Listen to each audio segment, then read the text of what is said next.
सर्वशक्तिमान की संतान हो, तुम सर्वशक्तिमान की संतान हो। कौन कहता है महज इंसान हो, सर्वशक्तिमान की संतान हो, तुम सर्वशक्तिमान की संतान हो।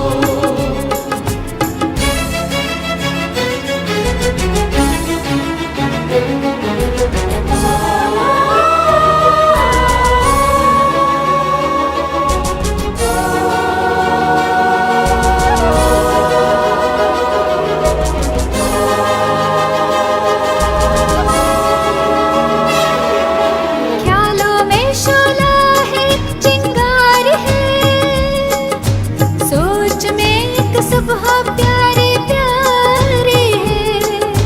ख्यालों में शोला है, एक चिंगार है, सोच में एक सुबह प्यारी प्यारी है। वाणी में माधुर्यमय वरदान हो, वरदान हो।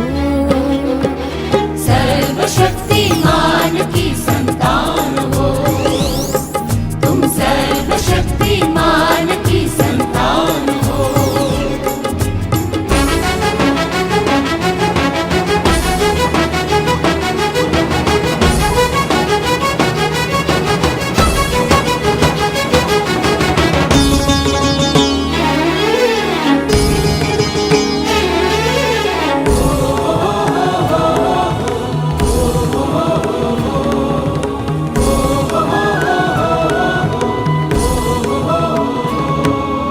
तुम में संचित स्नेह शक्ति संपदा, तुम अमर निर्भय सदा और सर्वदा। तुम में संचित स्नेह शक्ति संपदा। तुम अमर निर्भय सदा और सर्वदा। दिव्य ज्योति पुंज की पहचान हो, पहचान हो। सर्वशक्तिमान की संतान हो, तुम सर्वशक्तिमान की संतान हो।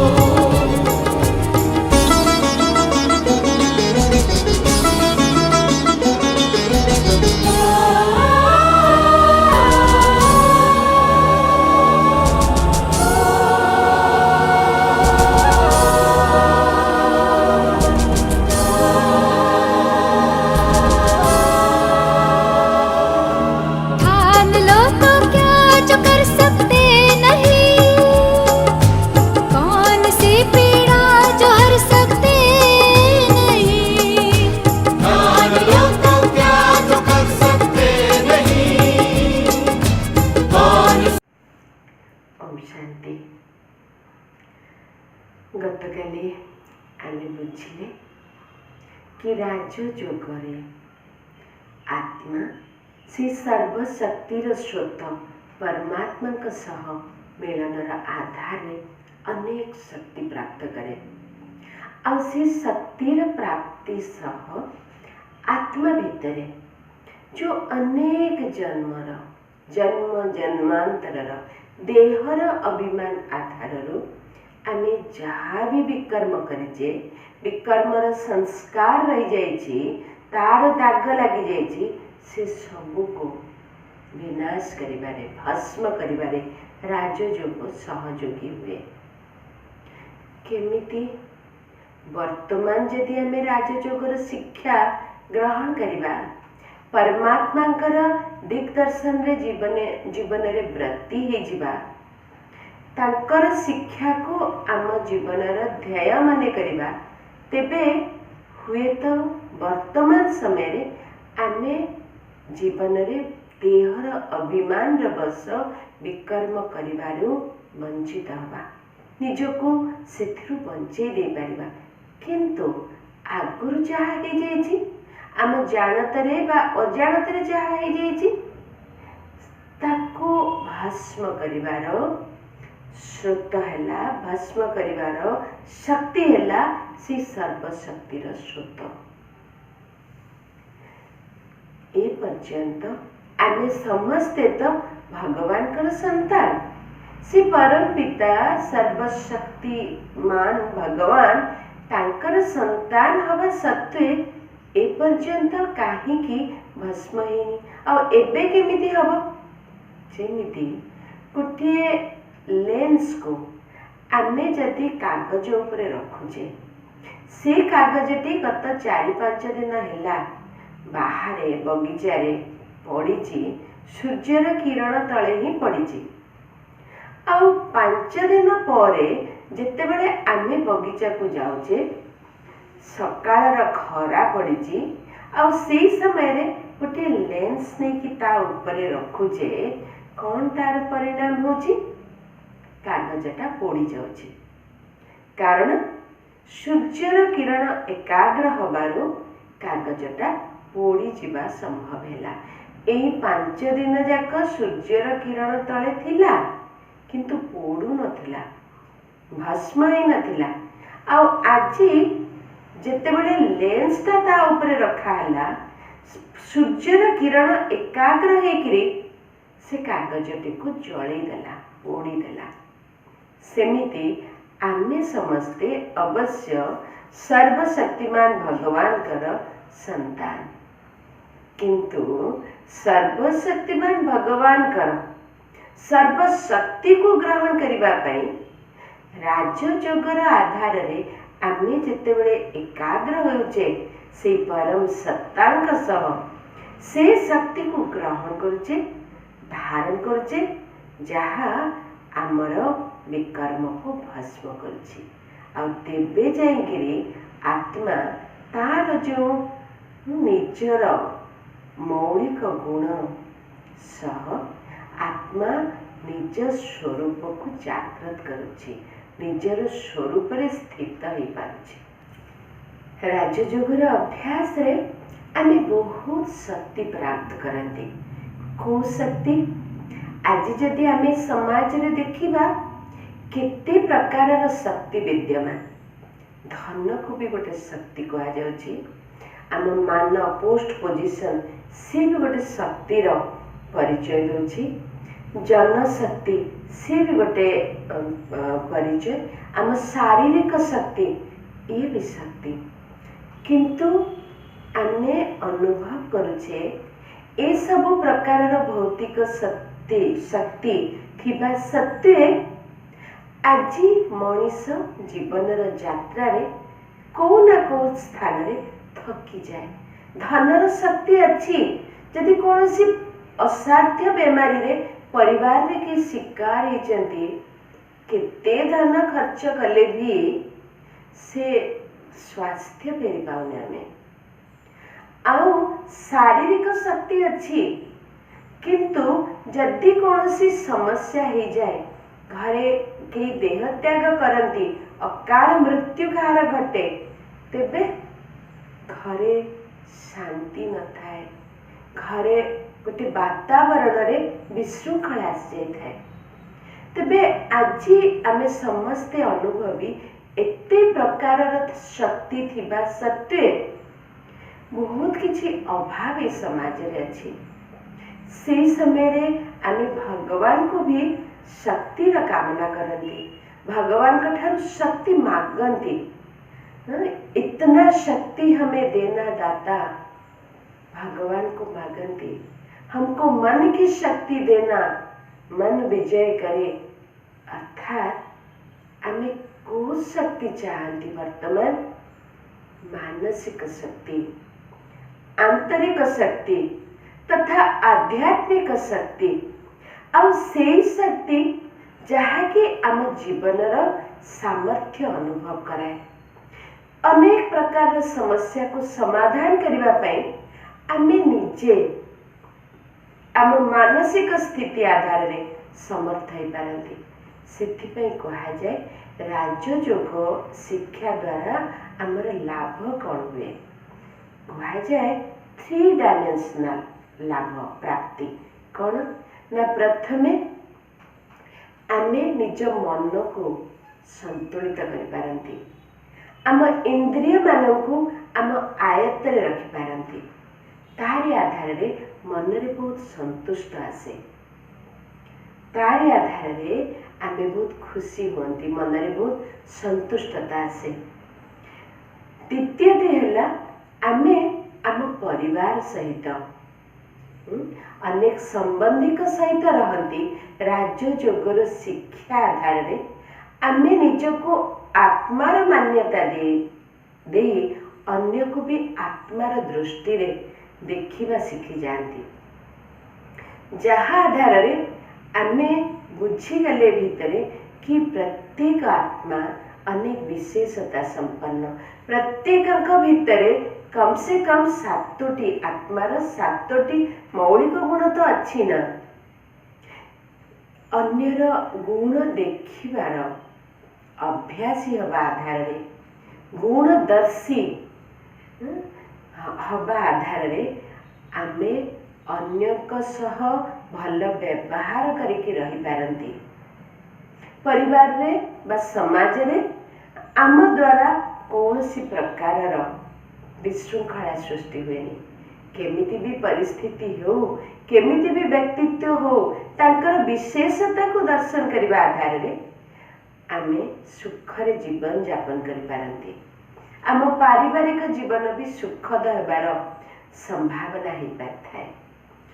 तृतीयटी है ईश्वर को चिन्हिबा आधार रे ईश्वर को पाखरे आमे अधिकार साब्यस्त करे, से सर्वशक्तिर स्रोत सह निजको शामिल करी निजे से शक्ति को प्रयोग करिवार सामर्थ्य को हासिल करते।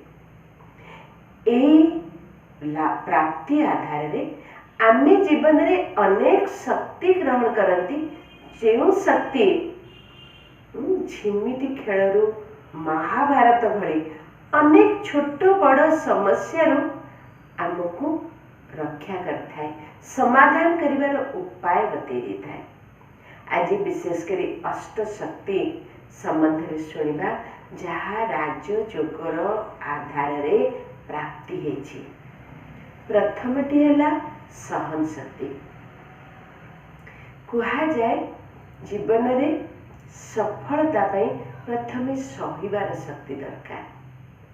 आउ जे किछि करे, जो भी महान व्यक्तित्व का कथा में शुणीचे कि सहजरे ही जाई नांदी, समस्त को बहुत घात प्रतिघात सहिबाकू पड़िछि।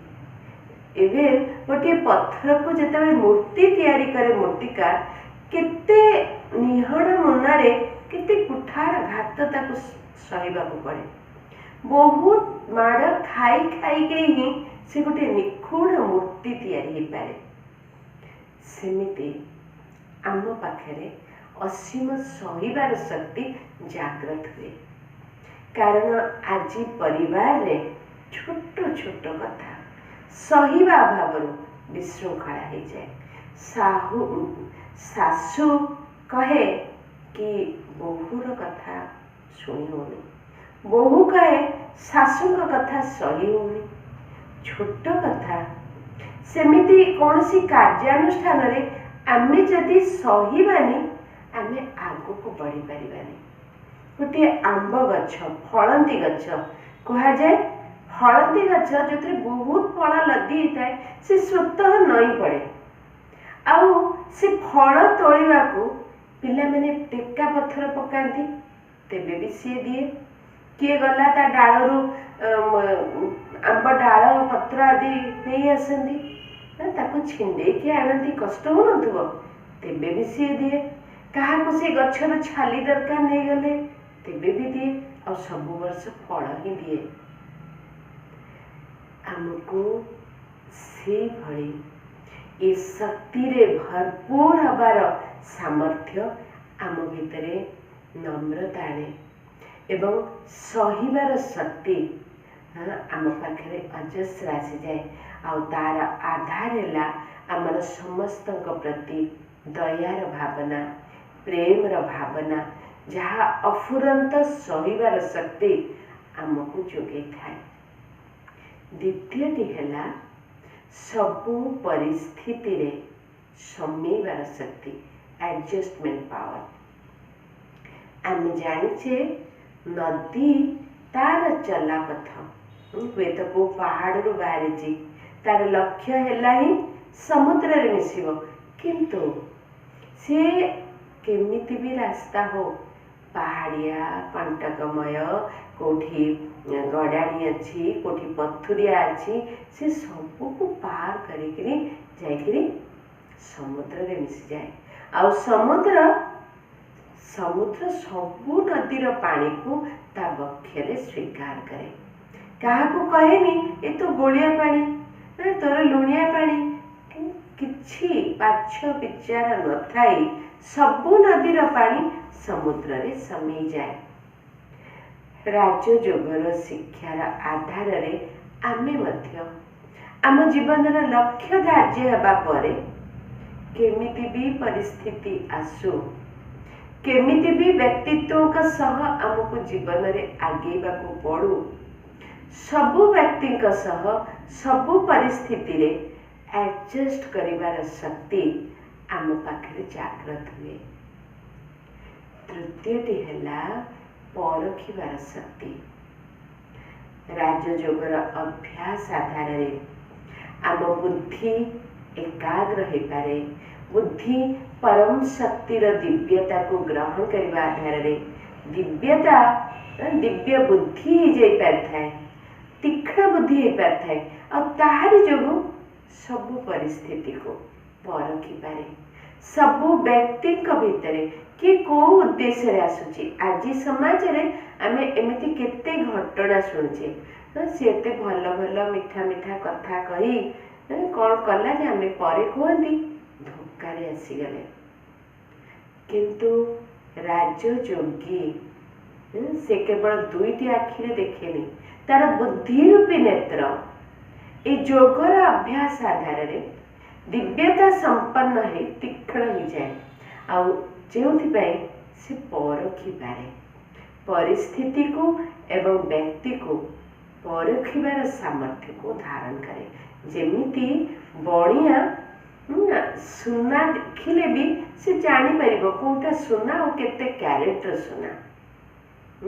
ଆମେ ଶୁଣି ଆସିଛେ all that glitters is not gold. ତେବେ ସେ ବଣିଆ ମଧ୍ୟ ସୁନାକୁ ଦେଖିକିରି ବି ସେ ଦେଖୁ ଦେଖୁ ଜାଣିପାରିବ ଏ ସୁନା କି ନୁହଁ, ଆଉ ଏହା ମଧ୍ୟ ଜାଣିପାରିବ କି ଏ କେତେ କ୍ୟାରେଟର ସୁନା। ପରଖିବାର ଶକ୍ତି ଆମେ ବି ଏ ରାଜଯୋଗର ଅଭ୍ୟାସ ଆଧାରରୁ ଗ୍ରହଣ କରିପାରନ୍ତି। ତାପରେ ହେଲା ନିର୍ଣ୍ଣୟ କରିବାର ଶକ୍ତି। ପରଖିବାର ଶକ୍ତି ପାୱାର ଟୁ ଡିସ୍କ୍ରିମିନେଟ୍, ନିର୍ଣ୍ଣୟ କରିବାର ଶକ୍ତି ପାୱାର ଟୁ ଜଜ୍, judgement power to decide.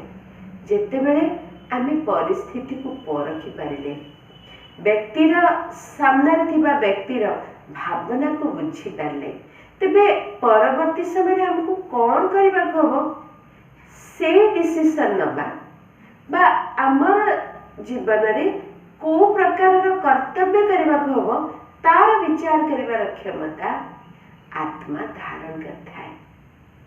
Power to decide, power to ଜଜ୍, ପାୱାର ଅଫ୍ ଜଜମେଣ୍ଟ।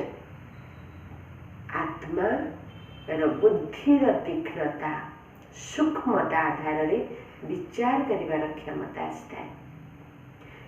ଯେତେବେଳେ ବ୍ୟକ୍ତିତ୍ୱରେ ସହିବାର ଶକ୍ତି, ସବୁ ପରିସ୍ଥିତିରେ ଆଡଜଷ୍ଟ କରିବାର ଶକ୍ତି, ଆଉ ତା ସହିତ ସବୁ ପରିସ୍ଥିତିକୁ ଠିକ୍ ଭାବରେ ପରଖିବାର ଶକ୍ତି ଏବଂ ନିର୍ଣ୍ଣୟ କରିବାର ଶକ୍ତି ଆସିଯାଇଥାଏ, ଆମେ ସେତେବେଳେ କୌଣସି ପରିସ୍ଥିତି କେତେ ବି ଜଟିଳ ହଉ, କେତେ ବି ହଲଚଲ ବାଲା ପରିସ୍ଥିତି ହେଉ, କିନ୍ତୁ ନିର୍ଭୟତା ହାସଲ କରିଦିଅନ୍ତି। ଏବଂ ସେ ନିର୍ଭୟତା ଏବଂ ସାହସର ଗୁଣ ଯୋଗୁଁ ଆମେ ଯେଉଁ ବି ପରିସ୍ଥିତି ହଉ, ଯେତେ ବଡ଼ ସମସ୍ୟା ହଉ, ତାକୁ ସାମ୍ନା କରିବାର ଶକ୍ତି ଆସିଯାଏ। ଏବଂ ସେ ପରିସ୍ଥିତିକୁ ସାମ୍ନା କରିବା ଆଧାରରେ କାଳକ୍ରମେ ଆମେ ଅନେକଙ୍କର ସହଯୋଗୀ ହେଇଯାଆନ୍ତି। Power to cooperate. ଆଜି କେହି କାହାକୁ କୌଣସି ସହଯୋଗ କାମନା କଲେ ମଣିଷ ସହଯୋଗ କରିବା ଆଧାରରେ କାଳେ ହଇରାଣ ହେବ ସେଥିପାଇଁ ଆଗ ନିଜକୁ ଓହରେଇ ନିଅନ୍ତି। କିନ୍ତୁ ଯେତେବେଳେ ପରିସ୍ଥିତିକୁ ପରଖି ନିଜେ ଆମେ କ'ଣ କରିବାକୁ ହବ ତା ବିଷୟରେ ବି ନିର୍ଣ୍ଣୟ କରିକିରି ଅନ୍ୟ ସବୁ ପରିସ୍ଥିତିକୁ ସାମ୍ନା କରିକିରି ଆଗେଇ ଥାନ୍ତି, ଆମରି ବ୍ୟକ୍ତିତ୍ୱ ସହଯୋଗ ଦେଲା ଭଳିଆ ବ୍ୟକ୍ତିତ୍ୱ ହୋଇଯାଏ ଏବଂ ତାରି ଆଧାରରେ ଅନେକର ସହଯୋଗ ବି ଆମେ ପ୍ରାପ୍ତ କରନ୍ତି। ତେଣୁ କୁହାଯାଏ ପାୱାର ଟୁ କୋଅପରେଟ୍। ଆମେ ସହଯୋଗର ବୃତ୍ତି ଧାରଣ କରିପାରନ୍ତି, ସହଯୋଗ ପ୍ରାପ୍ତ କରିବାର ସାମର୍ଥ୍ୟକୁ ଧାରଣ କରନ୍ତି। ଯେତେବେଳେ ଆମେ ଏହି ସହଯୋଗର ଶକ୍ତି ପାୱାର ଟୁ କୋଅପରେଟ୍ ବି ଆମେ ଧାରଣ କରନ୍ତି, ତା ସହିତ ତାପରର ଶକ୍ତିଟି ହେଲା ବିସ୍ତାରକୁ ସଂକୀର୍ଣ୍ଣ କରିବାର ଶକ୍ତି। କଇଁଚର ଚିତ୍ର ଆମେ ଦେଖିଛେ, କଇଁଚକୁ ଦେଖିଛେ। କଇଁଚ କ'ଣ କରେ? ସେ ତାର ମାନେ ଯେତେବେଳେ ବାହାରି ଥାଏ ତାର ଦରକାର ହେଲା ଗୋଡ଼ ହାତ ମୁଣ୍ଡ ଆଦି ଖୋଳପାରୁ କାଢ଼େ, ଆଉ ଅଦରୱାଇଜ ସେ ସବୁକୁ ତା ଭିତରେ ମାନେ ତା ଖୋଳପା ଭିତରେ ରଖିଥାଏ, ଦରକାର ହେଲା କାଢ଼ିଥାଏ। ସେମିତି ରାଜଯୋଗର ଅଭ୍ୟାସୀ, ଆତ୍ମ ଅଭିମାନର ଅଭ୍ୟାସୀ, ଯେ ନିଜକୁ ଆତ୍ମା ମଣିବାର ଅଭ୍ୟାସୀ ହେଇଯାଏ, ଅନ୍ୟକୁ ଆତ୍ମା ଦେଖିବା ଅଭ୍ୟାସ କରିଥାଏ, ପରମାତ୍ମାଙ୍କ ସହ ସମ୍ବନ୍ଧ ରଖିବାର ଅନୁଭବ କରିଥାଏ, ସେ ଅନାବଶ୍ୟକ ସ୍ଥଳେ ଇନ୍ଦ୍ରିୟର ବ୍ୟବହାର କରେ ନାହିଁ। ଯେମିତି କଇଁଚ ତାର ହାତ ଗୋଡ଼ ମୁଣ୍ଡ ସବୁ ଖୋଳପା ଭିତରେ ରଖିଥାଏ, ଆଧ୍ୟାତ୍ମିକତାର ଗୋଟିଏ ସ୍ଲୋଗାନ ରହିଛି ଅନ୍ତର୍ମୁଖୀ ସଦା ସୁଖୀ। ଯଦି ଆବଶ୍ୟକ ନାହିଁ ତେବେ ବାକ୍ ଶକ୍ତିକୁ ବ୍ୟବହାର କରିବାର କୌଣସି କାରଣ ନାହିଁ। ଯଦି ଆବଶ୍ୟକ ନାହିଁ ମୋତେ କିଛି ଶୁଣିବା ବି ଦରକାର ନାହିଁ, ଅନ୍ତର୍ମୁଖୀ ମୁଁ ନିଜ ସହିତ ମନେ ମନେ କଥା କହିବି ବା ମୋର ପ୍ରିୟତମ ପରମାତ୍ମାଙ୍କ ସହ କଥା କହିବି। ମୋତେ ଯଦି କିଛି ଶୁଣିବାକୁ ଅଛି ମୁଁ କାହିଁକି ଏ ଦୁନିଆର ଏଣୁ ତେଣୁ କଥା କହିବି ବା କଥା ଶୁଣିବି ଯାହା ପୁଣି ମୋ ଭିତରେ ପ୍ରୋସେସିଂ ହେବ, ସିଏ ପୁଣି ଚିନ୍ତନରେ ଆସିଯିବ। ମୁଁ କାହିଁକି ଯାହା ଦେଖିବାର ଉଚିତ ନୁହଁ କାହିଁକି ଦେଖିବାକୁ ଯିବି, ପୁଣି ତା କଥା ଚିନ୍ତନ କରିବାକୁ ଯିବି। ଅନ୍ତର୍ମୁଖୀ ହେବାର ସାମର୍ଥ୍ୟ ନିଜ ଇନ୍ଦ୍ରିୟକୁ ବହିର୍ମୁଖତାରୁ ଫେରେଇ ଆଣିବାକୁ ବା ଅନ୍ତରକୁ ଆଣିବାକୁ ସାମର୍ଥ୍ୟ ରାଜଯୋଗ ଆଧାରରେ ମିଳିଥାଏ, ଆଉ ଯାହା ଆଧାରରେ ଆମେ ଅନେକ ଶକ୍ତିକୁ ସଞ୍ଚୟ କରିପାରନ୍ତି ଏବଂ ସେ ଶକ୍ତିକୁ ଯଥାର୍ଥ ସ୍ଥାନରେ ବ୍ୟବହାର କରିବାର ସାମର୍ଥ୍ୟ ବି ଆମକୁ ଆସିଯାଇଥାଏ। ତାପରେ ହେଲା ସमेटिବାର ଶକ୍ତି ବା ପାୱାର ଟୁ ପ୍ୟାକଅପ୍। ଆମେ ଜାଣିଛେ ଯଦି ଆଜି ସମୟରେ ବାସ୍ତବରେ ମଣିଷମାନଙ୍କର ଗୋଟିଏ ସଂଗ୍ରହ କରିବାର ବୃତ୍ତି ଅଛି। ଆମେ ବି ସ୍ୱାଭାବିକ ସମୁଦ୍ର କୂଳକୁ ବୁଲିବାକୁ ଯାଉଛେ ନା, ଶାମୁକ ଗୁଡ଼ା ଗୋଟେଇକି ଆଣୁଛେ, ତାକୁ ଘରେ କେଉଁଠି ରଖୁଛେ, ଅସନା କରୁଛେ, ତାର ଯଦି ଯଥାର୍ଥ ବ୍ୟବହାର ନ କରୁଛେ, ସେମିତି ଆଜି ଯଦି କେହି କାହାର କିଛି ଗୋଟେ ଭଲ ଜିନିଷ ଦେଖିଲେ, ଗୋଟେ ଭଲ ସୋଫା କାହା ଘରେ ଅଛି, ଭଲ ଗାଡ଼ି ଅଛି, ଟେଲିଭିଜନରେ ଆଡଭର୍ଟାଇଜମେଣ୍ଟ ଦେଖିଲେ, ସେଠୁ ଆମେ କ'ଣ କହୁଛେ ଆମକୁ ସେମିତିରେ ଦରକାର, ସେମିତି ଗାଡ଼ି ଦରକାର, ସେମିତି ସୋଫା ଦରକାର, ସେମିତି ମୋବାଇଲ ଫୋନ ଦରକାର, ସେମିତି ଟେଲିଭିଜନ ଦରକାର, ସେମିତି କମ୍ପ୍ୟୁଟର ଦରକାର। ଡିଜାୟାର୍ସ ଦରକାର ତ ସୀମା ନାହିଁ। କିନ୍ତୁ ଯଦି ଆମର ଟ୍ରାନ୍ସଫରେବଲ୍ ଜବ୍ ହେଇଥିବ, ଆମକୁ ପୁଣି କୁଆଡ଼େ ଯିବାକୁ ପଡ଼େ, ଆଉ ଆମେ ଏମିତି ଅନେକ କିଛି ସଂଗ୍ରହ କରିକିରି ଯଦି ଆମେ ଘରେ ଠୁଳେଇଛେ ଆଉ ଆମକୁ ଟ୍ରାନ୍ସଫର ହେଇଗଲା, ଆମକୁ ଏ ସ୍ଥାନ ଛାଡ଼ି ଆଉ କେଉଁଠିକୁ ଯିବାକୁ ଅଛି, ତ କ'ଣ କରିବାକୁ ହବ? ଏତେ ସବୁ ପ୍ୟାକ୍ କରିକିରି ବାନ୍ଧି ବୁନ୍ଧିକିରି ନବା କେତେ କଷ୍ଟକର। ଆଉ ଯଦି ନବା ବି ସେ ସବୁର ସୁରକ୍ଷା ବି ପ୍ରଶ୍ନବାଚୀ। ଆଉ ସେଥିପାଇଁ ଆମେ କାହାକୁ ଫୋପାଡ଼ନ୍ତି, କାହାକୁ କି ଭଙ୍ଗାରୁଜା ହେଇଯାଏ। ଇଏ ତ ରହିଲା ସ୍ଥୂଳ ବସ୍ତୁର ସଂଗ୍ରହ ବୃତ୍ତି। ଆଜି ସ୍ୱାଭାବିକ ଭାବରେ ପ୍ରତ୍ୟେକ ମଣିଷ ବହୁତ କଥା ସଂଗ୍ରହ କରେ। ପଡ଼ିଶା ଘରେ କ'ଣ ହେଇଛି, ଆଜି ରାଜନୀତିରେ କ'ଣ ଚାଲିଛି, ସେ ଇନଷ୍ଟିଟ୍ୟୁସନରେ କ'ଣ ଚାଲିଛି, ଏ ପ୍ରକାରର ଯାବତୀୟ ଇନଫର୍ମେସନ୍ ଯେତେବେଳେ ଆମ ମନରେ ରହିଲା, ଆମେ ଘରକୁ ଯିବାକୁ ପ୍ରୟାସ କରିବା। ସମ୍ଭବ କେମିତି ହେବ? ଆଉ ସେତେବେଳେ ଆମେ ଅଭିଯୋଗ କରନ୍ତି ରାଜଯୋଗର ଅଭ୍ୟାସ ମେଡିଟେସନ୍ କଲାବେଳେ କି ମନ ଲାଗୁନି। କାରଣ ମନ ଆଉ କେଉଁଠି, ଯେଉଁ ସବୁ ସମ୍ବନ୍ଧରେ ଆମେ ଶୁଣିଛେ ମନ ସେଇଠିକୁ ପଳାଏ। କିନ୍ତୁ ରାଜଯୋଗର ଅଭ୍ୟାସ ଆଧାରରେ ଆମେ ମନକୁ କଣ୍ଟ୍ରୋଲ କରିବାର ବିଧି ଶିଖି ଯାଇଛେ ଏବଂ ତାରି ଆଧାରରେ ଆମେ ଏ ସବୁ କିଛି ସମେଟିକିରି ଯାହା ବର୍ତ୍ତମାନ ଆମର ପ୍ରାୟୋରିଟି ତା ପ୍ରତି ହିଁ ଆମେ ସଚେତନ ହେଇପାରନ୍ତି।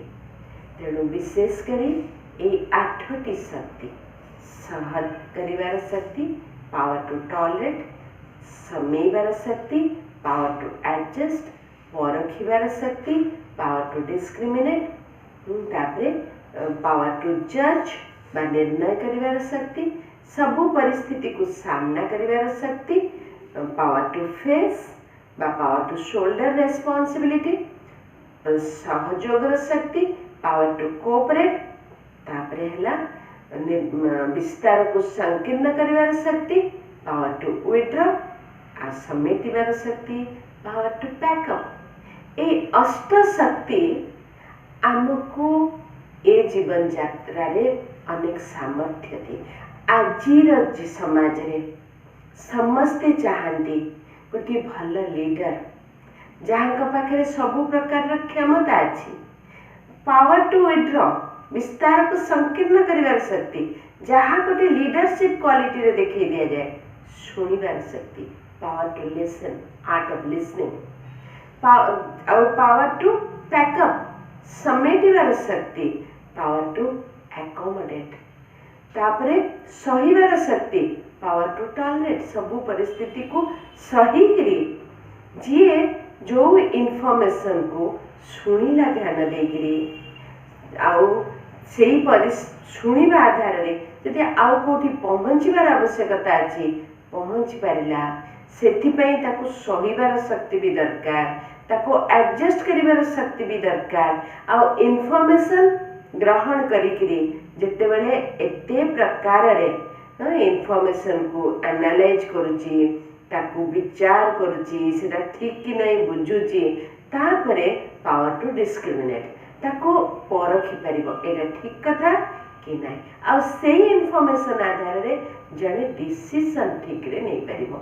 ପାୱାର ଟୁ ଜଜ୍, ଆଉ ତା ଆଧାରରେ ସେ କେମିତି ବି ପରିସ୍ଥିତି ହଉ ରେସ୍ପନ୍ସିବିଲିଟି ନେବା ପାଇଁ, ଦାୟିତ୍ୱ ନେବା ପାଇଁ ଆଜି ସମାଜରେ ଲୋକେ ଏଇଥିପାଇଁ ଓହରି ଯାଆନ୍ତି ତାଙ୍କୁ ସବୁ କଥା ଜଣା ନାହିଁ ବୋଲି। କିନ୍ତୁ ଯାହାକୁ ସବୁ ଇନଫର୍ମେସନ୍କୁ ଭଲ ଭାବରେ ଜଣା ଅଛି, ଯେ ନିଜେ ସହି ଆଡଜଷ୍ଟ କରିକିରି ସେ ଇନଫର୍ମେସନ୍କୁ ପରୀକ୍ଷା ନିରୀକ୍ଷା କରି ଚାଲିଛି, ସିଏ ସେ ପରିସ୍ଥିତିକୁ ସାମ୍ନା କରିବା ପାଇଁ, ଦାୟିତ୍ୱ ନେବା ପାଇଁ ଆଗେଇ ଯାଇପାରିବ। ଆଉ ତାରି ଆଧାରରେ ସେ ସମସ୍ତଙ୍କର ସହଯୋଗ ପାଇପାରିବ ଏବଂ ତା ବ୍ୟକ୍ତିତ୍ୱ ଅନ୍ୟମାନଙ୍କ ପାଇଁ ଆଦର୍ଶ ହେଇପାରିବ। ତେବେ ଆଜି ଆମେ ସମସ୍ତେ ଅଷ୍ଟଶକ୍ତିଧାରୀ, ଦେବୀ ମାନଙ୍କର ଗାୟନ ହୁଏ ନା, ଅଷ୍ଟଭୁଜା, ଦଶଭୁଜା, ଇଏ ଶକ୍ତି ଯାହା ଜୀବନରେ ସହଯୋଗ କରେ। ଭଗବାନଙ୍କୁ ବି କୁହାଯାଏ ସହସ୍ର ଭୁଜାଧାରୀ। ସହସ୍ର ଆତ୍ମାଙ୍କର ସହଯୋଗରେ ଭଗବାନଙ୍କର କର୍ତ୍ତବ୍ୟ ସାଧନ ହେଉଛି।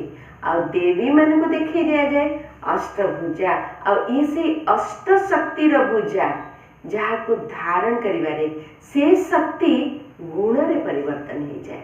ସହନ ଶକ୍ତି, ସହନଶୀଳତା, सहनशील हो जाए अर्थात आम चरित्र रे सहनशीलतार गुण आसी जाए आ तार बैकग्राउंड रे अंतराल रे आम पाखरे धैर्य आसी थाए आम पाखरे अन्य पे करुणार भावना आसी थाए स्नेहर भावना आसी थाए सेहीपरि प्रत्येक शक्ति को धारण करिबारे आम भितरे नम्रता एकाग्रता विशालता ए प्रकार गुण सबू आमे धारण कर दियंती तेणु ये शक्ति रूपांतरित हो जाए गुण आ जहाँ आमर लक्ष्य अच्छी ईश्वरीय विश्वविद्यालय लक्ष्य नर हेब श्री नारायण नारी हेब श्री लक्ष्मी अर्थात मनीष देवतारे परिवर्तित हेब जदि आमे ए दिव्य गुण को जीवन में धारण करिबा चलतु किछि समय रे आमे से शक्तिर स्रोत पाखक जीवा एवं से शक्तिर स्रोत ठारू अनेक शक्तिर भरपूर फेरी आसिबा ए संसार को वर्तमान आम मन को निज पाखक नहीं आसिबा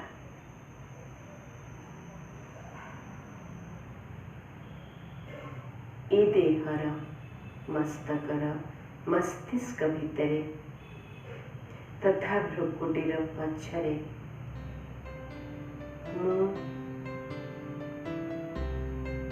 एक सूक्ष्म चैतन्य शक्ति आत्मा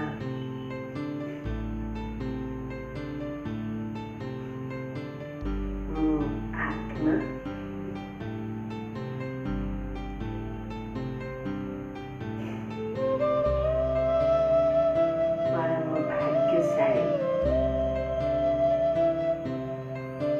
मन और बुद्धि आधार जो घर ये संसार को आसी से घर को फेरी जाऊँ देह ठारू अलग हो जाए सूक्ष्माति सूक्ष्म तारा भली सूक्ष्म आत्मा वायुमंडल दे आकाश जाऊँ मन बुद्धि आधार ग्रह नक्षत्र को पारी सौरमंडल ठारू बहुत दूर निजक अनुभव कर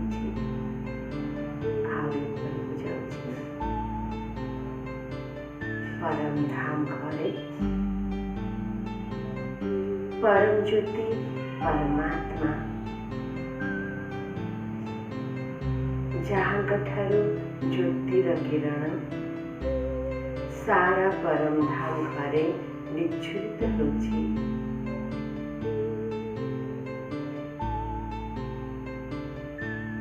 परमात्मा का सानिध्य रे से ज्योतिर किरण को ग्रहण करने सह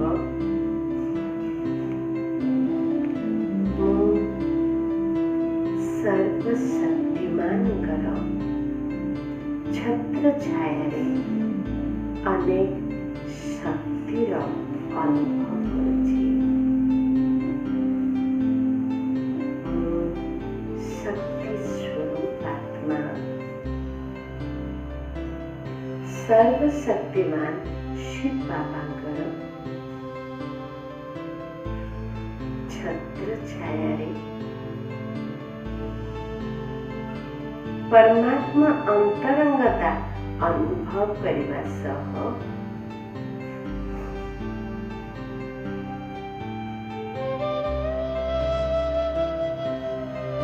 शक्ति रे भरपूर स्नेहर सागर स्नेह शक्ति शांतिर सागर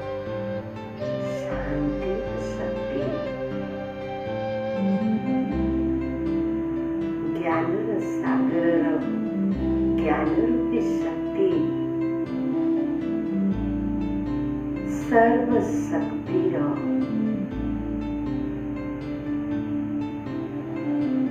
रत्नरे मु भरपूर ହେଇଯାଇଛି।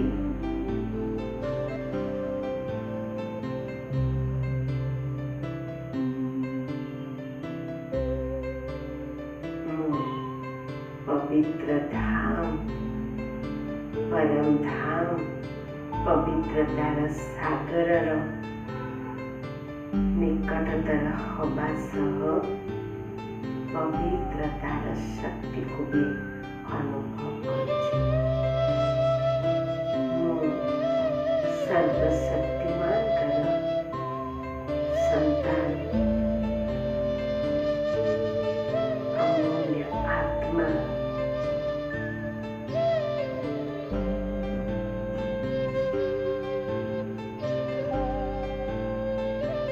विश्व रंगमंचरे सर्व आत्मांकर कल्याण पाई सर्वशक्तिर स्रोतरे निजको भरपूर करी अवतरण करुछि। मोठारु ज्योतिर किरण संचरित हेबा सह अनेक शक्तिर प्रकम्पन वायुमंडल आकाश तत्व संचरित हो चली। धीरे धीरे ये समस्त शक्तिर संपन्नता को अनुभव करी मु भूपृष्ठरे थिबा मोर पंचतत्वर देहर भ्रुकुटिरे निजको अनुभव करुछि। मोर मस्तिष्कर प्रत्येक कोश प्रत्येक स्नायु मोठारु शक्तिर तरंग को ग्रहण करी शक्तिशाली हो जाइछन्ति। मो मनरे अदम्य शक्ति मो बुद्धि रे एकाग्रतार शक्ति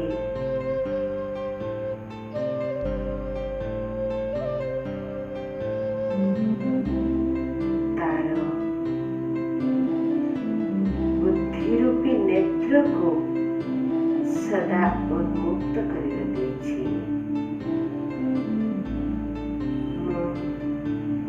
सर्वशक्तिमान परमात्मा का संतान मास्टर सर्वशक्तिमान मोर प्रत्येक इंद्रिय रे परमात्मा प्रदत्त सकारात्मक शक्ति मास्टर सर्वशक्तिमान